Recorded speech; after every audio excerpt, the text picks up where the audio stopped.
이 원래, 이게 원래 영성 지도가 이루어졌던 이게 환경이 되는 게, 이게 전에도 이제 한 번 제가 말씀드렸을 거예요. 옛날부터 잘 꾸며진 어떤 공동체 안에 들어와서 오랜 기간 동안에 걸쳐서 천천히 일대일 도제적인 상황에서 이렇게 형태가 만들어진 거였거든요. 돌봄한 형태로서 이렇게 자리를 잡은 거죠. 오랜 기간 동안 일대일 도제로 이잘 구성된 공동체 안에서.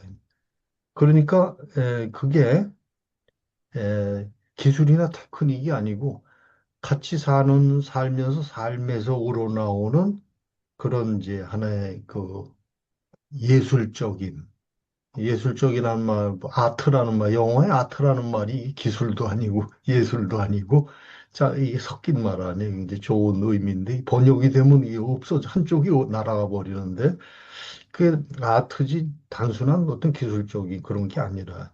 근데 현대가 달라지는 거예요.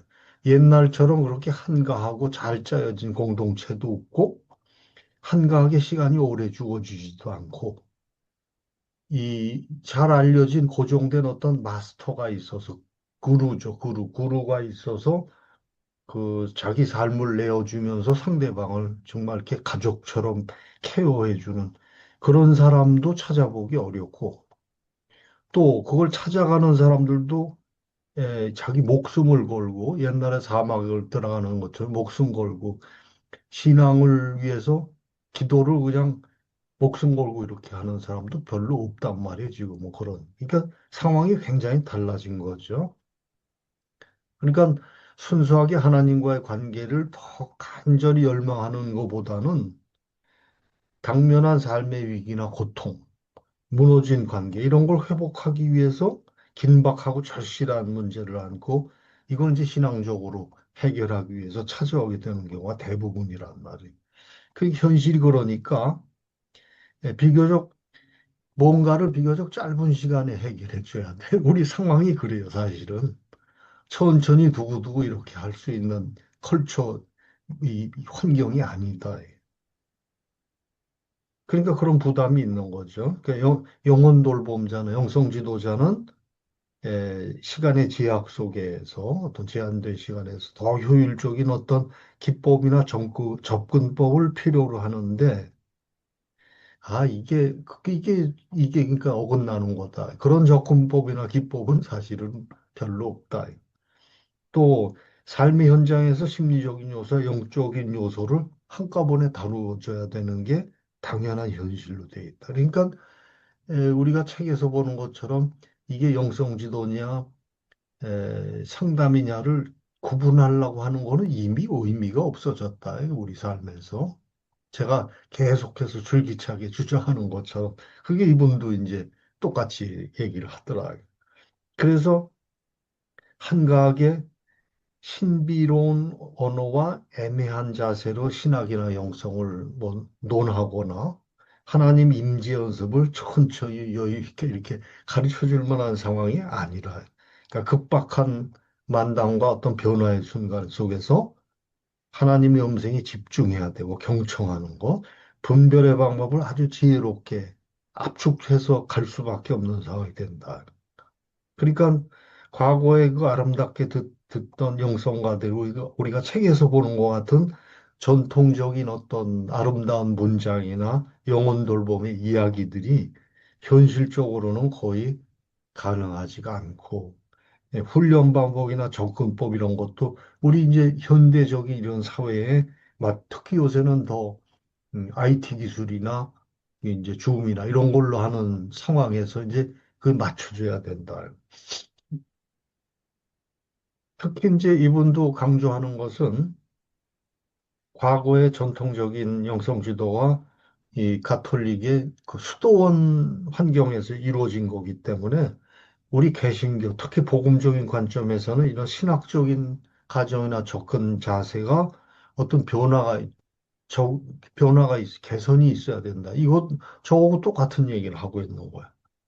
그래서, 음, 그, 영혼 돌봄자는 결국은 짧은 시간 안에 과거보다 훨씬 더 적극적이고 능동적인 참여 관찰이 필요하고 친목과 경청은 수련자의 당면한 삶의 현장에서 어떻게 하나님이 직접적으로 개인의 특정한 상황을 실제로 다루어 가시는지에 대한 보다 아주 구체적인 실제적인 집중을 이제 요하게 되는 거죠. 그래서 좀 더 과거보다는 목표 지향적이고 과제 중심적인 면을 띌 수밖에 없게 된다. 따라서 이분도 그런 얘기를 해. 심리 역동적인 기술을 더 익혀야 된다. 상담자, 영성 지도자들이 그 얘기를 하고 있어요. 그러면서도 한편으로는 전통적이면서 변함없는 침묵 가운데서 하나님의 일하심과 인도하심에 집중하고 하나님의 임재를 누리려는 자세를 놓치지 말아야 된다는 더 어려움에 직면해 있다. 아주 그냥 핵심적인 문제를 팍 짚고 있다.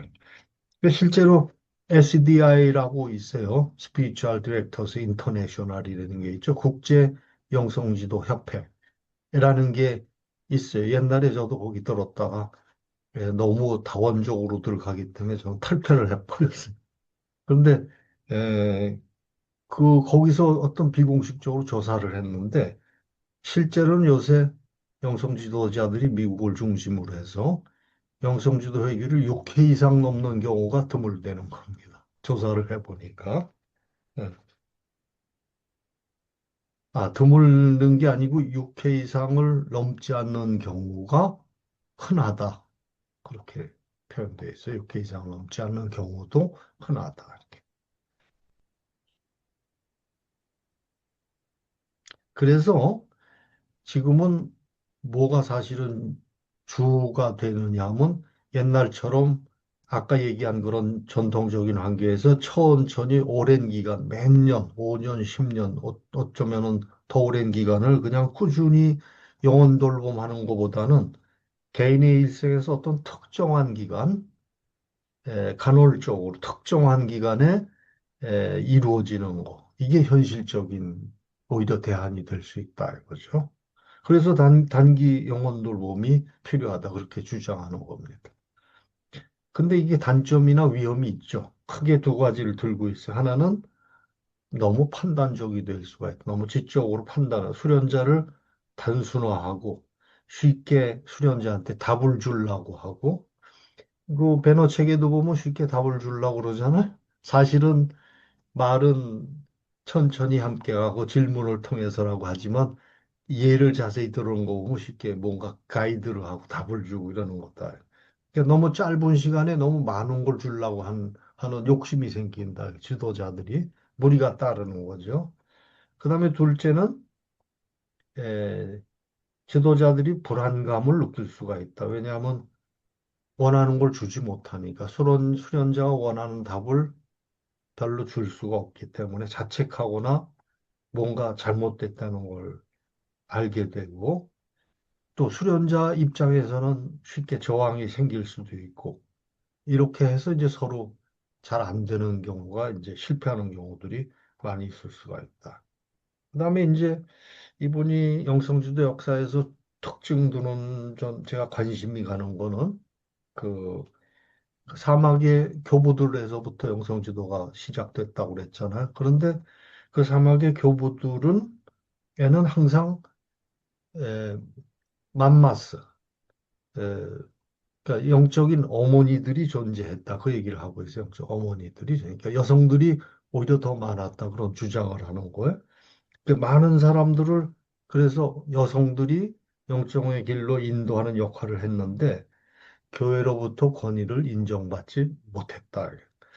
성경에도 보면 이분은 그렇게 보는 거예요. 성경도 사실은 예수님은 여성을 굉장히 존중하고 가까이 여기고 사실 그렇잖아요. 막달라 마리아만 해도 예수님 무덤에 최초로 찾아간 사람 아니에요.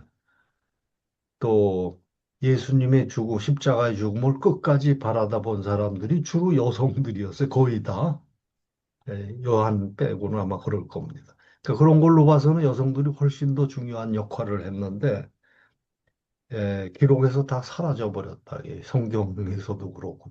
의도적으로 이제 뺐다 이거죠. 무시됐다. 그런 주장들이 한쪽에서 있어요. 대표적인 예가 이제 사도 바울이 교회에서는 여자들은 잠잠하라. 그 얘기가 이제 대표적인 예다 이거죠. 그다음에 이제 아까 제가 말씀드리려고 하는 것 중에 하나가 이제 무지의 지혜. 그렇게 번역할 수도 있어요. knowing, unknowing. 영어로 knowing, unknowing. 우리말로는 무지의 지혜, 혹은 무지의 깨달음, 혹은 무지의 암, 뭐 이렇게 번역할 수도 있을 것 같아요. 예, 그, 정리하자면 하나님은 각자 다른 방식으로 역사하시고 사람들은 그런 하나님의 일하심과 임재하심을 각기 다른 방식으로 경험하기 때문에 따라서 수련 대상을 열린 마음과 궁금해하는 태도로 대하는 것이 단기역동의 핵심적인 스탠스다. 애티튜드다, 자세다 이렇게 볼 수가 있는 거죠. 그래서 아까 말씀드린 것처럼 호기심, 큐리오시티와 열려있음, 오픈니스가 가장 기본적인 자세가 된다. 그러니까 기법이 중요한 게 아니고 이 기본, 제가 첫 시간부터 계속 이 얘기를 하고 있는데 영성지도는 기법이 아니고 사람을 어떻게 대하느냐는 기본 자세가 돼 있는 것이 나머지는 같이 찾아가는 거니까 뭐 실수 계속하고 그 실수에 대해서 성찰하고 함께 헤매고 뭐 그런 거죠, 뭐. 그런데 이게 이제 말하자면 현대 영적 지도자하고는 이게 좀 부딪히는 점이 있죠. 그러니까 현대 영적 지도자로 교육하는 것, 신학대학에서 목사님이나 장로님을 양성하는데 이렇게 되지를 않고 권위적이 되도록 한다. 자꾸 첫째는 권위적이 되도록 가르쳐요. 두 번째는 그 종교 지식을 가르치는 전문가로 봉사하도록 교육을 시키는데 이게 문제가 있다. 두 개가 부딪히는 거죠, 이거하고는. 그래서 이 무지의 에, not knowing은 이 자세는 사실은 현대적으로 참 종교적인 영역에서는 어렵죠. 그러나 다른 한쪽의 상담의 영역에서는 이게 더 각광을 받고 있고 오히려 가장 효과적인 태도라는 게 점점 입증이 되고 아까 그 제가 말씀드린 상호주관주의에서 그렇게 주로 이제 많이 하죠. 그거는 이제 권위적인 접근이 더 이상 사람을 변화시키지 못한다는 점을 자각하기 때문에 그렇다. 이분이 이제 아마 저자가 목회 상담 전문가였다가 영성 지도를 이렇게 가시는 것 같아요. 제가 보기엔. 그러니까 에, 그, 이 무지의 지혜라는 것은 지도자가 에, 자기 자신이나 하나님이나 수련자를 볼때 신학적이거나 심리학적이거나 이 뭐 두 가지다. 이런 학문적인 규격을 통해서 정보를 여과하지 않고 정보를 취합하거나 정보를 정리하지 않고 신선한 귀를 가지고 수련자의 경험과 이해를 듣기 위해서 경청하는 것을 의미한다. 이 경청이 우선 가장 중요한 거죠. 그러니까 이 경청의 태도는 오늘 같은 전문가의 지식을 갖추고 이를 제시하는 문화에서는 굉장히 어려운 거죠.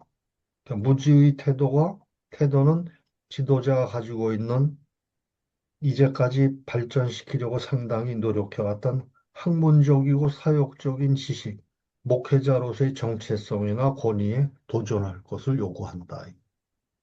그러니까 상처받을 수가 가능성이 많아지는 거죠. 혹은 자존감이 상하거나 이제까지 자기가 쌓아왔던 지적인 어떤 권위적인 어떤 자세를 허물어뜨려야 가능하다. 이게 부딪힌다. 이거. 그런데 지금 심리학 교육이나 에, 신학적인 교육은 반대로 아까 말씀드린 것처럼 권위를 자꾸 강조하고 또 다른 한쪽에서는 지적인 어떤 기법을 자꾸 발전시키려고 애를 쓰는데 그게 여기서는 잘 통하지 않는다. 이 knowing, unknowing이라는 개념은 15세기 도미니크 수도의 신비가인 니콜라스 오브 쿠사가 지은 저서에 나오는 것이다. 어떤 신비가가 얘기를 하는 거예요. 그래서 이분이 말하기를 어떻게 말을 한 거 아니?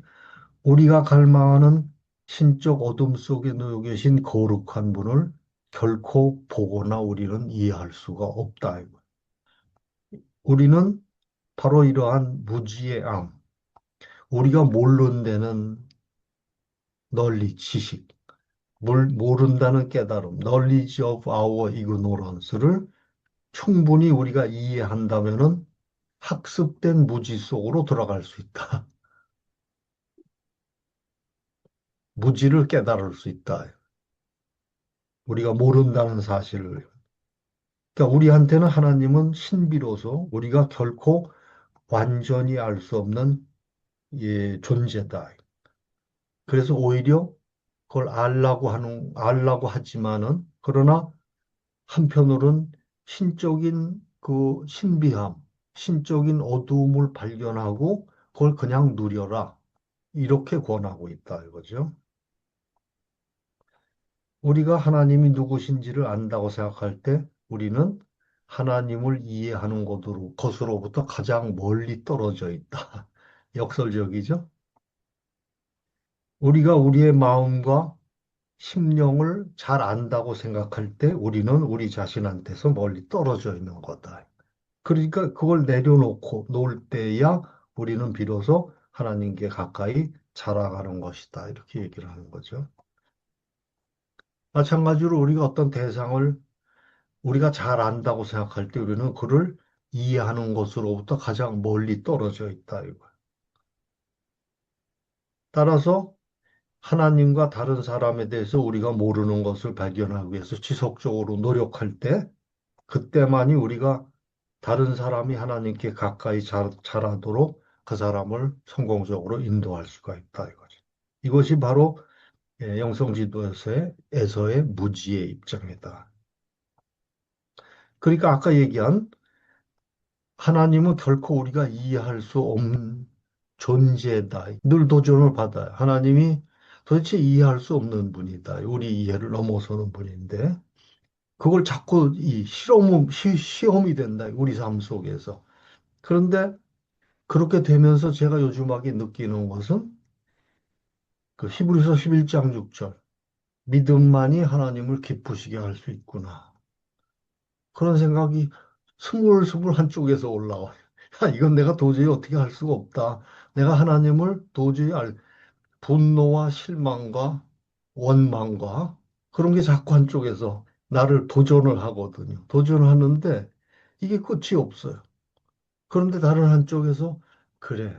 그래서 믿음만이 하나님을 기쁘시게 할 수 있겠구나 하는 생각이 조금씩 조금씩 이렇게 자리를 잡아가더라. 그러니까 우리 자신의 암과 확실히 다른 지식을 가진 다른 사람에 의해서 하나님을 기꺼이 더 알아가려는 의도, 이게 영성지도 하는 거거든요.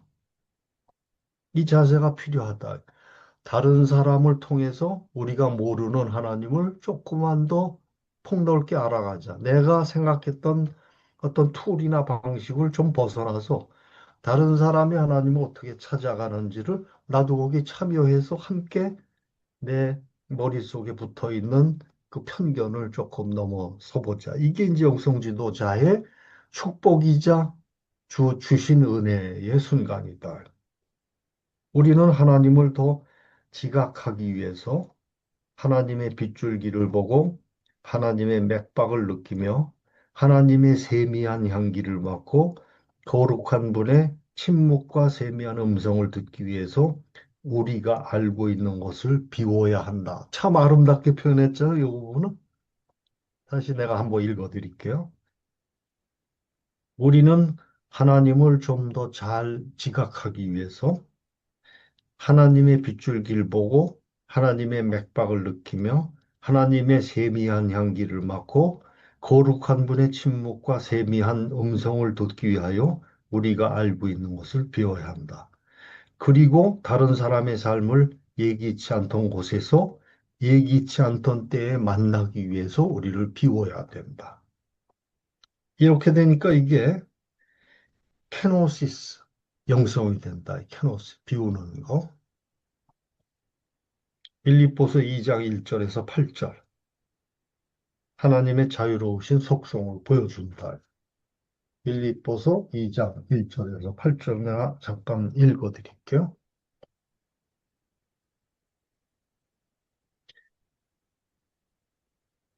그러므로 그리스도 안에 무슨 권면이나 사랑의 무슨 위로나 성령의 무슨 교제나 긍휼이나 자비가 있거든 마음을 같이하여 같은 사랑을 가지고 뜻을 합하여 한 마음을 품어 아무 일에든지 다툼이나 허용으로 하지 말고 오직 겸손한 마음으로 각각 자기보다 남을 낮게 여기고 각각 자기를 돌볼 뿐더러 또한 각각 다른 사람들의 일을 돌보아 나의 기쁨을 충만하게 하라. 너희 안에 이 마음을 품으라. 곧 그리스도 예수의 마음이니 그는 근본 하나님의 본체이시나 하나님과 동등됨을 취할 것으로 여기지 아니하시고 오히려 자기를 비워 자기를 비워 종의 형체를 가지사 사람들과 같이 되셨고 사람의 모양으로 나타나사 자기를 낮추시고 죽기까지 복종하셨으니 곧 십자가에 죽으심이라. 이 케노시스 하임, 이 케노시스 하임이라고 그러는데 이 케노시스 하임이 바로 이 knowing, unknowing의 개념과 연결이 된다. 그러니까 예수님 자신이 하나님을 완벽하게 알고 그분과 같지만 그런 자기 자신을 완전히 비우고 우리와 같은 성정이 되셔서 성경에서 그게 자세히 안 나와 있지만 6살인가 8살이죠. 8살 이후에서부터 30세까지가 완전히 기록이 없잖아. 차차차차 자라가시는 하나님이 되셨다고 생각을 한다.